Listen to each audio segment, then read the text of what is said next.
Hello everyone, welcome back to another episode of r/Entitled People. In today's episode, bride went full Gollum on my knitting.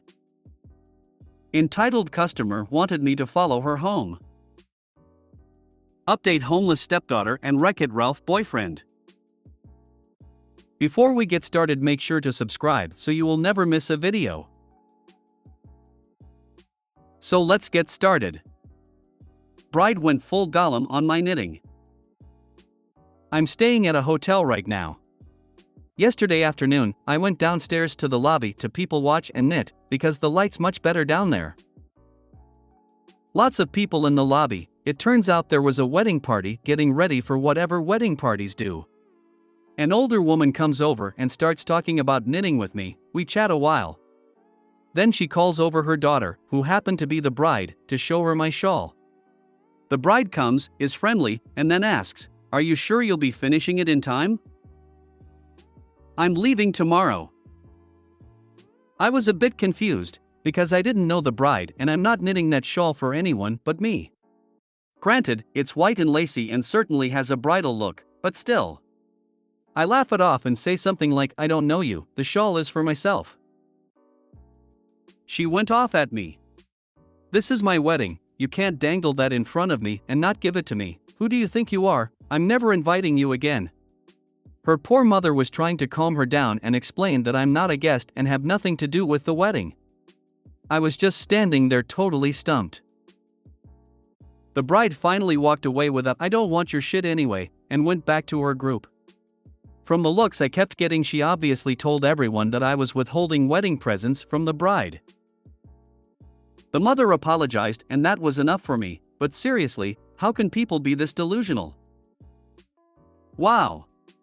I'm sure the mom was beyond mortified. Did she keep talking to you after she apologized, or did she have to console her toddler? We talked a few minutes more, mostly her apologizing and me waving her off. She had to get back to the wedding event anyway. You should post this to the knitting or crochet pages. What horrible woman. The "I'm never inviting you again" made me chuckle. Not only did she never invite Opie in the first place, though she might have thought Opie was someone's plus one or on the other side of the family, but never invite her again to another wedding? Is she already planning her next one? I guess someone like her can come up with a long list of possible invitations to get more gifts and money from her friends. She sounds like one of those brides who think the entire world stops what it is doing and starts revolving around her wedding for a weekend. She can't fathom that other people would dare live their own lives and have their own things going on that overlap the same weekend as her nuptials. Instead of apologizing to you, I'd expect the mom to get her wildly untethered daughter to pull herself together and apologize for her own behavior. Just because it's her special weekend doesn't mean she can treat other people however she wants when she doesn't get her way. Entitled customer wanted me to follow her home. First time posting here, smiley face. This happened a few days ago and I still can't believe it. I, 25M, work at a garden nursery. It's a decent size with a shop in the middle and outdoor plants on benches and racks around it, with a car park. Enter a lady in her 60s and her brother. They drove into our nursery. We have a 100m or so driveway through the plants, as the owner was walking along it. They beeped at him and she started yelling at him about selling her a dead tree to plant for it to sprout. Either, anyway, not a good start. They park and walk around for a bit. The brother asks me all sorts of questions and wanting discounts on plants, no discounts unless they are old plants, and starts basically interrogating me about my life and what I'm doing for work, which I just say yes and no to without actually telling the truth. I finally get rid of him and am walking through, checking that no plants need water. The lady then spots me and starts to yell at me from about 80 meters away. Now some people do this, and I go to them even though it annoys me that they basically are calling me like a dog. Maybe they are handicapped and it's hard for them to walk. Well, this lady barely speaks English and is rambling something at me and I keep asking her to repeat herself. Finally I understand she wants to buy a tree. It's a big weeping cherry. It's 2 meters tall, 2.5 meters including the pot, which is 90 liters of soil and really heavy. I take the price and walk with her to the shop where I ask her if she'd like it delivered. Now, we have a big truck for deliveries and it goes out once a week. We never do free deliveries, they don't cost much, just to cover fuel and time for the driver. Anyway, she says no, she doesn't want it delivered and says, my car, pointing at her SUV. I think to myself, there is no way the tree and massive pot is fitting, but okay, whatever, and put the sale through. I get a tree trolley and bring the tree to her car. Her brother is in the driver's seat and she goes and gets into the back seat of the car and sits there. So I say, where do you want me to put it? She look at me and says, put in your car. You come follow me. I was like, what? And she repeated again.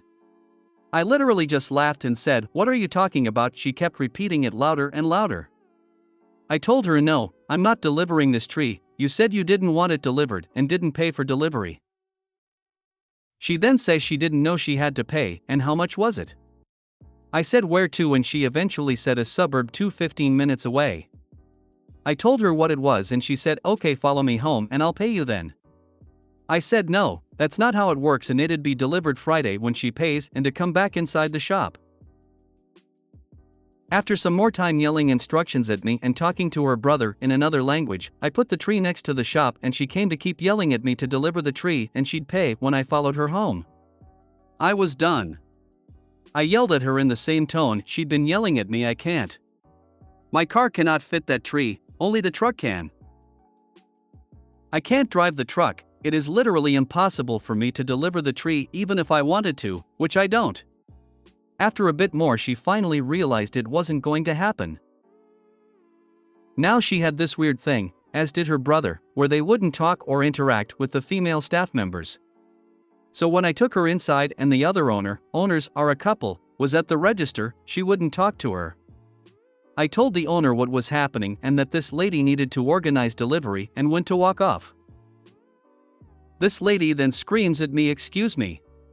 Because I was going. I spun around and snapped, she will get your delivery details, she will help you. Well, the lady basically just walked off back to her car and they started driving off. We had no delivery payment, number, address, and even a name. I had to run out to their car and stop them.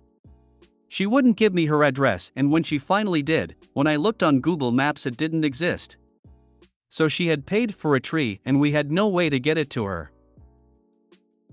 The following day, the brother rings up wanting to know about the delivery. It's Thursday, the day before deliveries.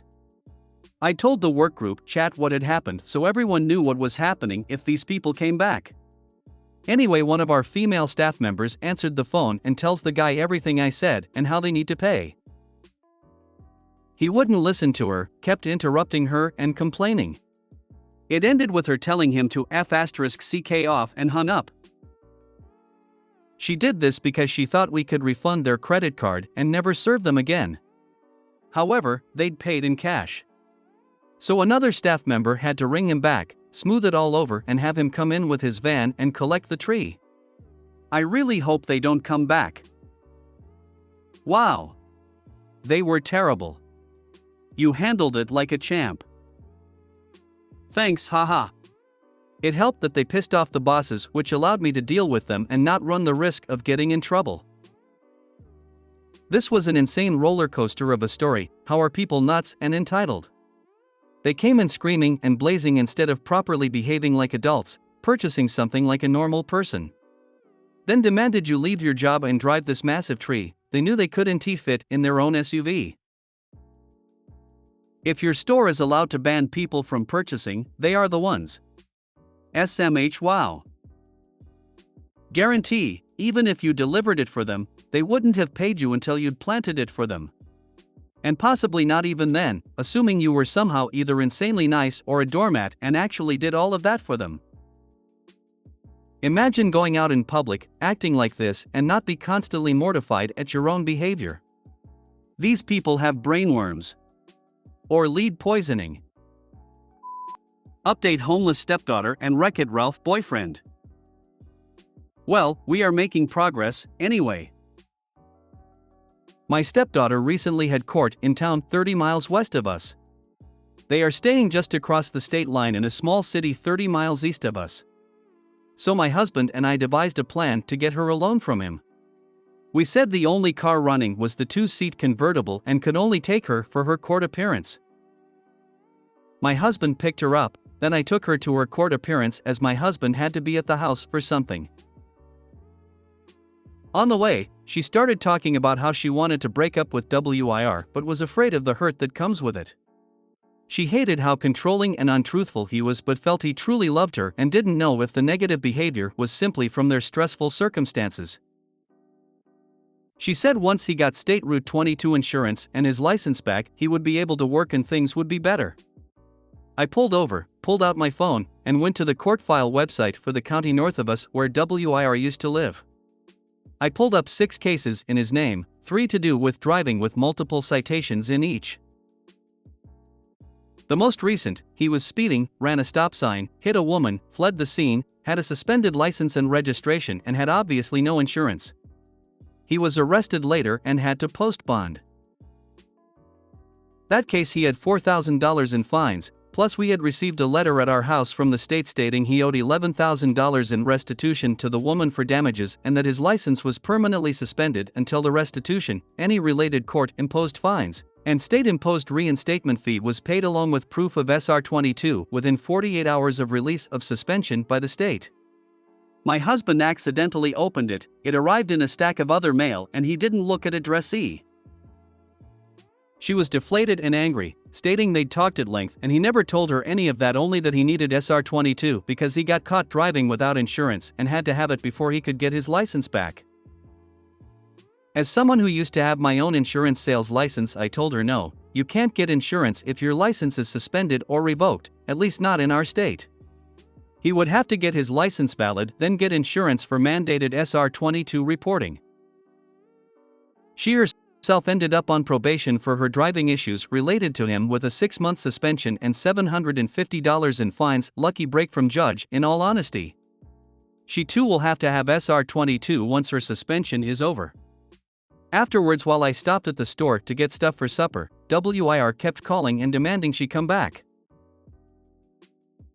Despite plans to have supper with her that evening, she ultimately gave in to the relentless calls and asked her dad to take her back before I could cook. I did verify that yes, she has an IUD for those that inquired. She was very unhappy with her situation and beginning to see him for what he is, and how in the year they've been together he's brought her down. However, she's not quite at the leaving him point, but hopefully with any luck she'll be calling to come home soon. She knows she has a place here with us, but he doesn't. Good on you for starting the conversation with her. While she feels that she can't leave now, maybe the information you so quickly found will help her to get the guts to leave. I'm sure it's not as easy to leave as it sounds, but knowing she has supportive family should help. I really hope that she can get away from WIR soon. One of the most impactful things, to me, when I was in a DV relationship was observing another relationship. Their kindness to one another, the respect. They'd been together a couple decades and one inquired if the other had seen a particular movie. It hit me they didn't presume that, since they were a couple, if one hadn't seen it then the other hadn't. It was something so small, but big to me. I realized my relationship was missing all the little things. I was seen as property and part of him. If he hadn't seen or done something then I was presumed to have not also, no life outside him. What I'm saying is, keep being you, show them what a healthy relationship looks like. Be there, and keep those firm boundaries. Perhaps also have a plan when she does the break. She's going to miss him, he's going to try and get back his control over her. It might be a great time for an impromptu family trip somewhere nice, and without a lot of cell service. Take a few days to process the loss of her relationship. She still might need to grieve, to plan her future, to celebrate her new singleness and make nice memories, so when she goes back home and starts to miss him, she's already got her feet on another path without him. Alternatively, if she has some friends willing to do a girls' weekend etc., this might help too. Despite everything you told her, she still isn't at the leaving him point. Genuinely curious, what would he have to do for her to be at the leaving him point?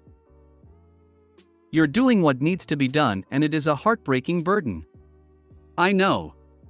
It was the only thing that worked in my situation after years of trying everything else. Now that adult has a bachelor's degree, phenomenal job, and is so stupid happy it literally makes me cry. You have your arms wide open for when she's ready, and it sure sounds like it's coming. You're an awesome parent. I hope you will continue to pick her up and get her away from WIR. She sees the light slightly. A visit to a DV shelter may help her see he is abusive and a liar. If you made it to the end of the video, thanks for watching. Don't forget to like, subscribe and share, and we will see you in the next video.